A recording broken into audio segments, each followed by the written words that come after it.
So Jason, we've come to Loughryan Engineering here today, I think between Cahir and Clonmel.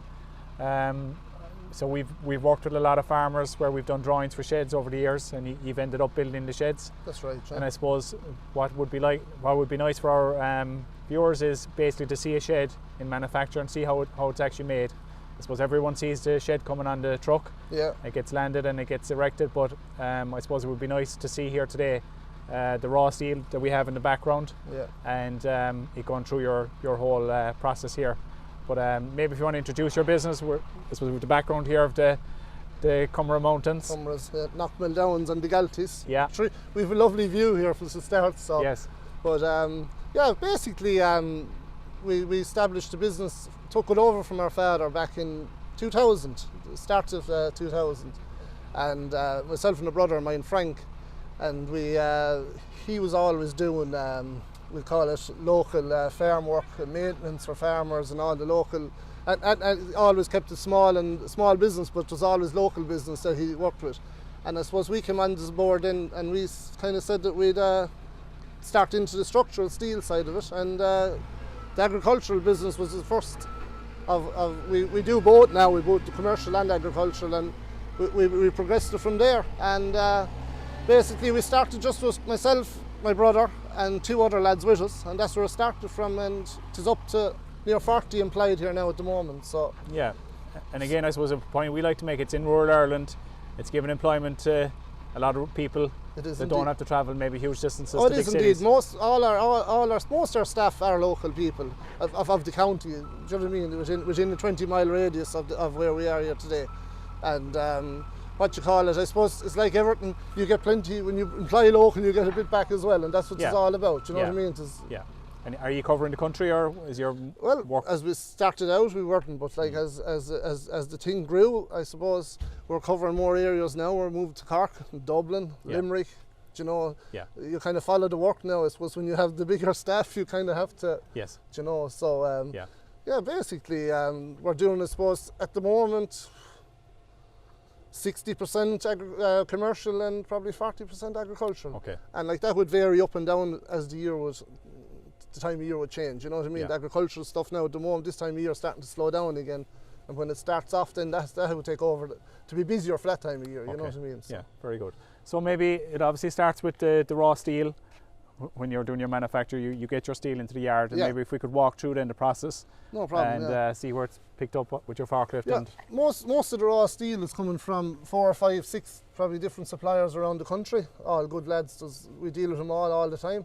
And before, I suppose, before we got invested in the machinery we have today, we used to be buying the steel that you can see behind us. Used to come in shot blasted and primed.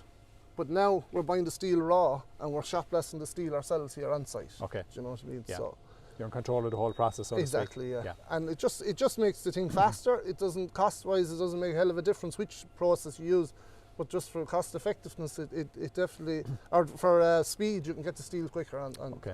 You know? So what typically are the lengths of the steel coming in? You can buy. You can actually buy the steel if your job is big enough. You can buy the steel rolled off the mill, from the mill, so you can get the steel to whatever lengths you really want. But that would be jobs say north to 50 ton. But like for your normal agricultural stuff, you'll be using nearly all, say, 12 meters, 11 12s, 14s and 15 meter lengths, and up to 8. They can be up to 18, but obviously the 18 are a little bit more expensive because of transport and stuff like that, you know. And from what I hear when the people or manufacturers talk about sheds, a lot of it is spoken in terms of tons of steel. You know, just the relationship between, like a farmer might say, look, the length of the shed or the height of the shed, but you as a manufacturer typically will talk tons of steel. A lot of companies do, but we actually don't. We'll be talking tons and we might have the job got, but as I always say, I price a job with the screws, from the screws up to the steel. You know, you start from the start, like, and whatever, every nut and bolt is accounted for, and every job we price. People differ, they price it per ton, they can price it per square foot, but like they'll all average the same, but I'd always like to keep it nice and keen, the price as keen as you possibly can, and I think the only way to do it is start with the screws and the nuts and bolts and price it all the way up to your raw material there, and obviously then you have your labour costs on top of that. You know? Very good. So right, your steel is here. Will we walk through where your steel goes from here, from your store? Your steel is unloaded here in this yard. Yeah. All the steel is stored in this yard, and it is brought up then with your combi lift loaders. And this is the intake to all the beam and column here. Then all your beam and columns are channels. They're all loaded onto the intake here. The intake into the cutting and drilling. Right. And basically that'll take anything up to a 22 metre beam actually. You can put any size up to 22 metre. This part of the machine here is the gripper, which catches each beam. How or where? The intake is taken on the chains here. Yes. The chains here, and it catches each beam individually and pulls the beams under the gripper. The gripper comes back, catches the end of the beam, and brings the beam in where it's been processed inside. Okay. That's the start of your process then of your beams. Okay. And this, whatever size, you can fill these beams all the way back if you like. It doesn't matter. You know, it can be filled right back to the end. You can fill it up with any size beam you like, and the gripper will just take it in on the conveyor then into the machine. And is that applying the pressure to the machine as say, or is the machine it's inside or grabbing it as such and taking it from there? The machine inside is telling this what to do. If it wants to bring it in a bit further or bring it back. You know? So the beam can actually go in and get cut, and then it can come back out and get drilled. You know? Yeah. So it's going in through the door there, or the hatch, so to speak. And what machine is next to that then? Come in along then, you'll be.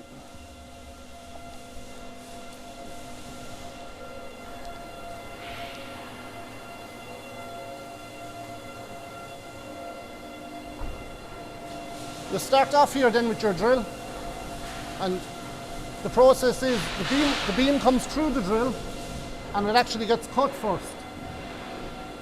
And when the beam is cut, it's brought back then, and then the drill starts and marks.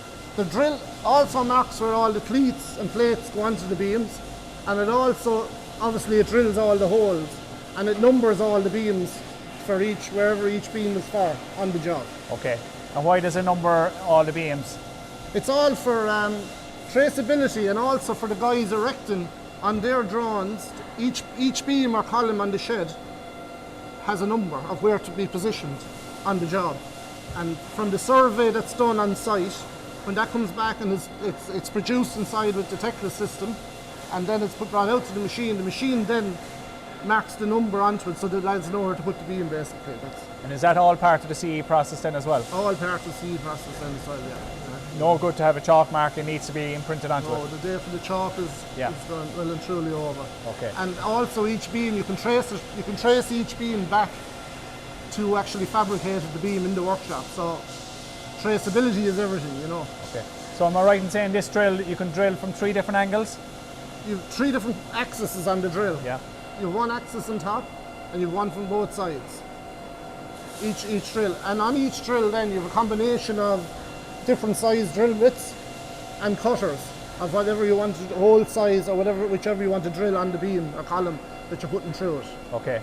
No humans involved here inside in that? All automated from here? All automated from this here, and also it's controlled out as far as the blaster, where you can see here. Yeah. This one man controls the whole thing from start to finish.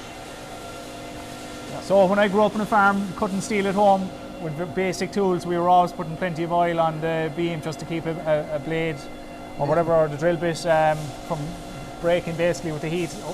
You do a different system here with modern technology. It's only a minute. It's a special type of oil. It's only very minute that fits down through the drill bit, and the drill bit then, because of the piece, the oil is only going on where the cutting is done. So for that, you don't have any oil going onto your beams. So in lieu then, you don't have your beams going down with paint when you're painting your beam with all oil being, or else it's going through the blaster and all the blast is sticking to where the oil is on the beam. You don't do that anymore. Yeah, it's a contamination which you don't want really. If you look at any of the beams that are cut or drilled, you'll see no oil. Yeah. The piece of oil that goes through the drill bit, it actually goes down through the drill bit. It's so minute. You know, it's absolutely tiny piece of oil just that. Okay. And all these drills now are done, they're what they call a high-speed drill. So they're actually carbide tips on the drill bits themselves. So literally, it can nearly drill a hole as quick as a puncher could punch a hole. It's that fast. Like. And keeping the blade sharp, or how is that done now? You just change the tips every so many thousand hours. Okay. You just take out the tip, put in a new tip. Okay. There's no sharpening of drill bits or anything anymore. Okay. And that's your stencil as such, or maybe for printing your beams? That's right, yeah. All your letters of the alphabet and your numbers are on that, and different symbols. And that actually presses against the beam, and then there's another ram underneath that presses back that marks the stamp onto the beam. Okay. And also inside that you have a scriber that scribes the underside of the fourth side, which scribes the underside of the beam for where your plates are going, and you know. Okay. And you've a massive, say, cutting machine here then? This is the saw. It can go at any angles? It's your typical bandsaw, but obviously look, you can see it's a lot bigger. You can cut up to 1.2 metre wide beams by 0.6 metres high. So basically it's just a bigger bandsaw than what you would see in anyone's garage, and it can cut all the different angles then of the beam, whatever, and it cuts up to like 80 degrees or something. So compared to 20 years ago when you started, or when you were maybe got involved in the business, how many people would have been involved here that, say, automation is kind of removed, so to speak? Well, one beam in particular on a particular job came through this machine. It was about 2 months ago, and there was the beam was very heavy gauge beam. It was like, say, 1 inch thick, and it cut and drilled the beam, but on it was 137 holes on the beam that was maybe, say, I think it was around 11, 12 metres long. But I remember one of the guys saying if they had to drill it, like, it would have been 2 men for 2 days, and the drill actually done it in around 50 minutes. Yeah, incredible. Around 50 minutes. So yeah. And a heavy plate as well on that. And then the accuracy is unbelievable as well. Like, yeah, you know, so. yeah. Great use of technology. Great use of technology, yeah. Okay, so what's next then, Jason, after this process here? Yeah, you come through then. So the beam has left, so the cutting machine? The beam has come through the drill and the saw. It's now coming onto the conveyors.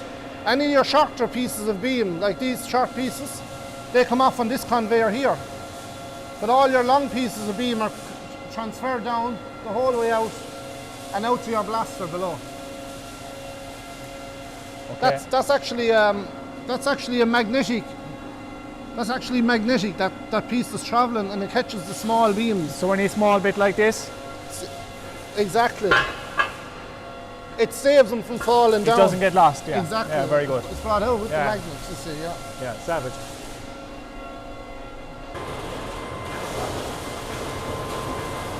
So basically your beam has come down. Yeah. It comes down below here and it's transferred then across to here. Okay.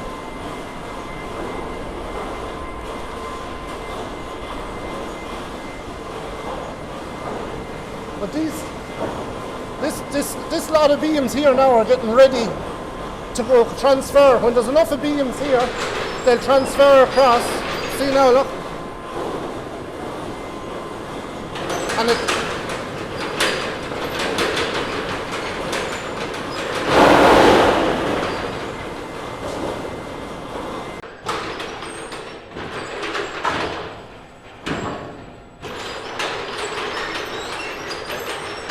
So that piece there is grabbing it. That's the guy that grips the beam. Okay. And also, you see the way there's a slope on that?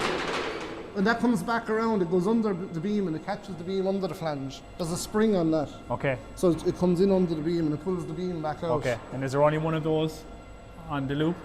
There's only one on the loop, yeah. That's all you need. That's all you need. Okay. That'll come all around now and catch the first beam here, and he'll stack 5 or 6 of these beams and line them up, and they'll come through the blaster here behind you. Okay. Yeah. So what are we seeing on the steel here as we're looking at? So what markings are we seeing on the steel here before it goes into the blaster, say? Basically, there's one.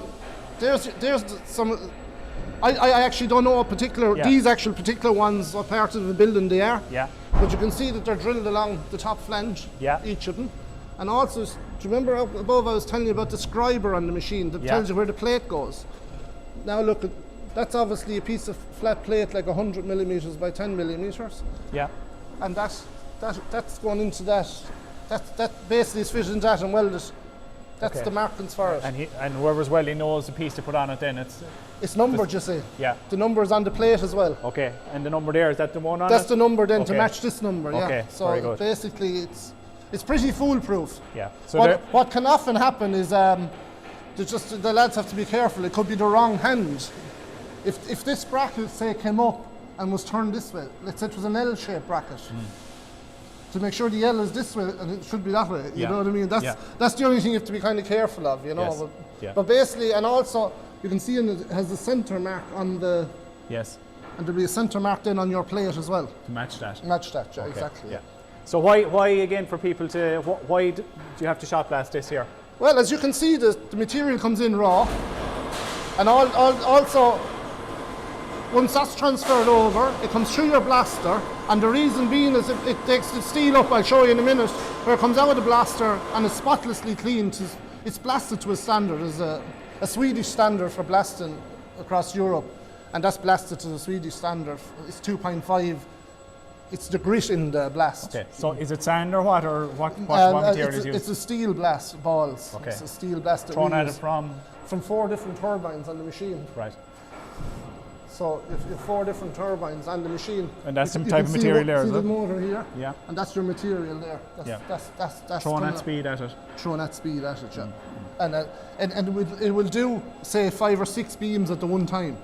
You know, you just have to leave like I think it's a 50 mil gap between the steels. Between the fillers. Exactly, as they go through it. Okay. But also, your material comes out then and it's perfectly clean for painting, but it's also perfectly clean for the lads to work on. Yeah. So obviously then the quality of your welding gets better because you're welding a beam that's immaculately clean as opposed to one with porous rust on it, you know, that you can see here. No wire brush needed, wire brush might have used years ago. Yeah, no, the wire brush is over. Yeah. But it is, you can see it, since we fitted the blaster, you can see the end product is way better. Like, you have a better finish on everything, your welding, your painting, across the board, it's actually, you know, you could see your own product being better like than what it was. Like, yes. You know what I mean? Have you always had a blaster? No, not always. Okay. No, we've only installed this 2 years ago. And what did you do prior to that? Buying our steel in shot blasted and primed. Okay. Which there's nothing wrong with, but the problem is you're welding a painted beam then. Okay. And you're also, you've time to wait for your stockholders to blast the steel to get it to you. Yeah. It has to be blasted and primed before you get it. Yeah. So that could take a process of when the busy times, it could take up to a month. So now we can get the steel in nearly off the shelf, like, and you can have it the next day, you know.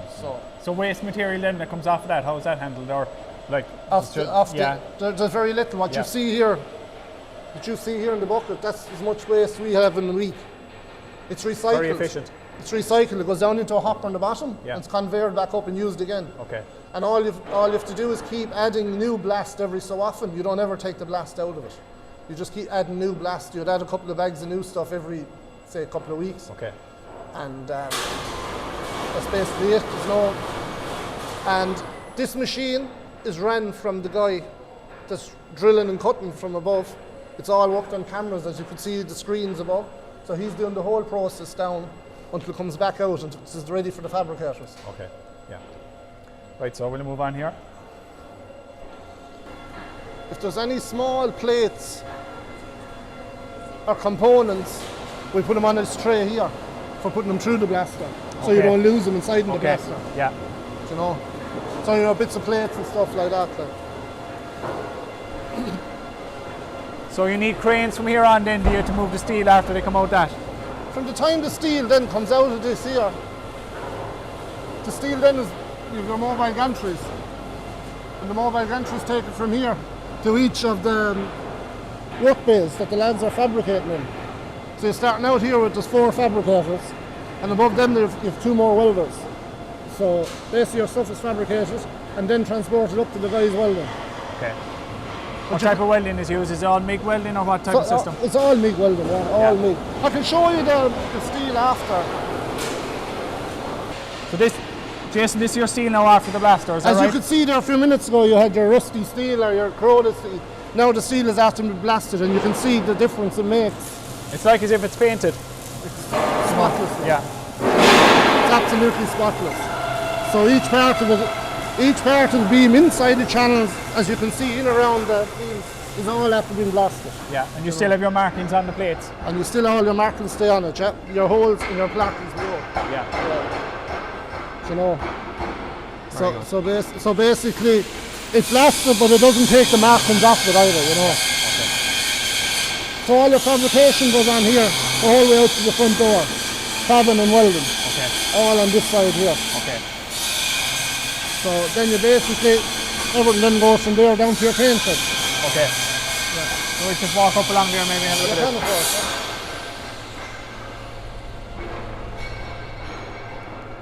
Some heavy plates here. Yes, they're columns in a building. It's actually a building above in Dublin, and it's taken flooring halfway up in the building. It's actually holding up air handling units, and that's where the flooring steel is coming in. So if you could think your column is standing, and your columns, then all your beams are coming off. Yeah. So basically, there's two levels on the steelwork, and that's actually handrails that you can see them fabricated there. The handrails for around the top of the air handling. Yeah. And all MIG welded here, is it? All MIG welding here, yeah. Okay. All that is all MIG welding. They're welded both inside and outside. Okay. Not an easy weld to do on the inside there, you'd say? No, it's difficult enough, yeah. Well, and situations like that where you have a corner to corner, if you can weld it, they'd ask you to weld it. But if not, you could put 3 more runs up on this, which you wouldn't need this weld inside there. Okay, yeah. So why the round pipe then? Are they? A lot of bigger jobs they use, as opposed to, say, in an angle iron, they'd use on an agricultural job, they'd use piping on the bracing. Just looks better? Commercial jobs. It looks better, and depending where to be going as well, there wouldn't any dirt stay in it, or, you know, like you can see in the building here. That's an angle iron where you could say dirt could stitch on it, or right. Okay. But you can't on this. And also the pipe would be stronger. It would also have a pull and push effect, would be better than what it would be from an angle iron, you know. Okay, yeah. Normally in the buildings get higher and stronger, they have them in this situation, you know. So cranes anyway, you've 2 main ones here, is that right? Yeah, there's 2 10-ton gantries working in this shop here. Yeah, and they're key to the operation here. So you can lift 20 ton from the floor inside here at any stage, you know. Yeah. Okay. 99% of the time you wouldn't be using to their capability. You know, their own respective parts. Yeah, but sometimes you can get some prefabricated columns on industrial jobs, or commercial jobs, where they could be weighing like 10, 12 ton. But you also have to allow, when you're turning those, like the pull to be on them, you need to be over your job, like, you know. Yeah. Just your doors then, I see you don't have sliding doors. What's the reason for the lift up here with the ramps on either side? Well, it was an idea I saw before in England, actually. I saw that first of all. It was in an airport hangar. And I just came up with a plan. There's 2 hydraulic rams that open the doors. And the doors can open out. And it also creates more roof space when the door is open out. And in this situation where you're caught, you can't slide the door anywhere. Okay. It can open in its own space. Yeah. You know? Yeah.